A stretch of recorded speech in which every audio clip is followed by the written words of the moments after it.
Question 25 starts getting a little bit tougher. So once again, we want to make our T-chart. We'll write our number 1 here. And let's go with our first given. So segment AB is congruent to segment CD. Again, we know that's given. Statement number 2. We know that angle ABD is congruent to angle CDB. So we've got that red angle. This pair of sides congruent. All right, so we are done with our givens at this point. Remember, we need 3 things congruent. So I currently have one pair of segments congruent, and 1 set of angles, which is not enough information to prove these triangles are congruent. So I need something else. So once again, this is when you're going to start looking, can I do anything with any of our givens? Are there any of the invisible vertical angles or reflexive lines, or anything going on? And the answer to that is yes. We have a reflexive line here. So BD is congruent to BD, and our reason is reflexive. All right, now I have 3 things congruent. So now I can just write my step 4, which is my triangle congruency statement. Triangle ABD is congruent to triangle CDB. And our step 4 for this one is going to be, we have a side, and then an angle, and then a side. So side, angle, side.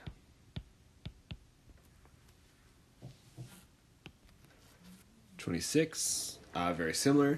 Once again, feel free to try it on your own first, and then come back, check your answers.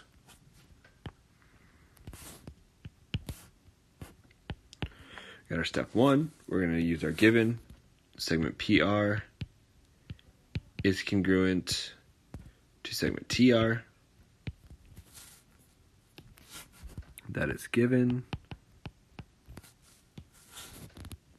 Step 2, we've got one more given. So we're going to say angle P is congruent to angle T. It's given. So we got that red angles. All right, we need one more thing. Once again, I'm looking at my proof. It's only got 2 givens, so we have to come up with a 3rd thing before we can prove these triangles are congruent. Looking for our invisible, and I do see that we have these 2 angles congruent. So I can say angle PRQ is congruent to angle TRS. And my reason for that can't be given this time since it's not written up anywhere there. So my reason is vertical angles.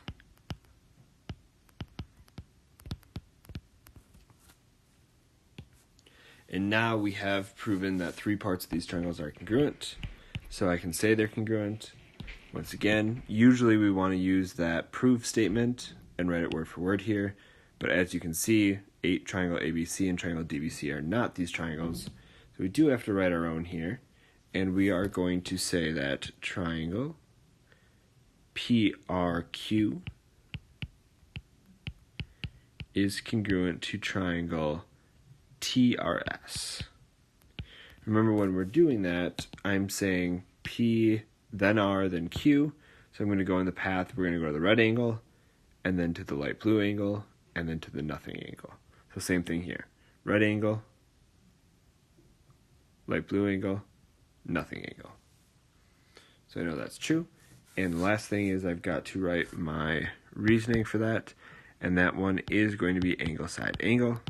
Once again, note that the side that is congruent is in between the 2 angles. So it has to go there. All right, as you go, feel free to pause the video, just like the first one. I'll put my answers here for the next 4, the rest of this page in this video. So pause the video, try it on your own, then take a look at the answers. We'll do that with number 27. So go ahead, pause the video right now, and when you're ready to check your answer, go ahead and continue this video. All right, so if we look at this one might have looked a little intimidating. since there was only one given. But our other reasons is going to be that we have that reflexive side KM here, and that we can also actually say that these right angles are given as well. And then once we have that, we've got RHL, we've got a right angle, we've got a pair of hypotenuses congruent, and we have a pair of legs that are congruent to itself as well. Alright, pause the video, then I'll show you the answer for 28. Alright, so go ahead and look at number 28, see if you have any questions. And go ahead and move on to question 29. Once again, pause the video if you need it. There's question 29. Once again, pause the video if you need to. Take a look at the diagram. And I'm going to move on to question 30. All right, and last one on this page, question number 30. Take a look at it. The one thing I will say here, notice that this one is 5 steps instead of 4. So one of our givens said that JN bisects ML.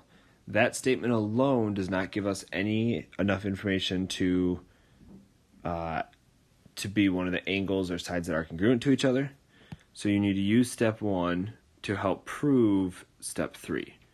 And step 3 says that MK, the segment, is congruent to that. Because if we know JN is bisecting ML, right, JN bisects ML, then we know it cuts ML in half, and that MK and KL have to be congruent. And our reason for that, well, we talked about it bisecting, so it's going to be definition of bisects.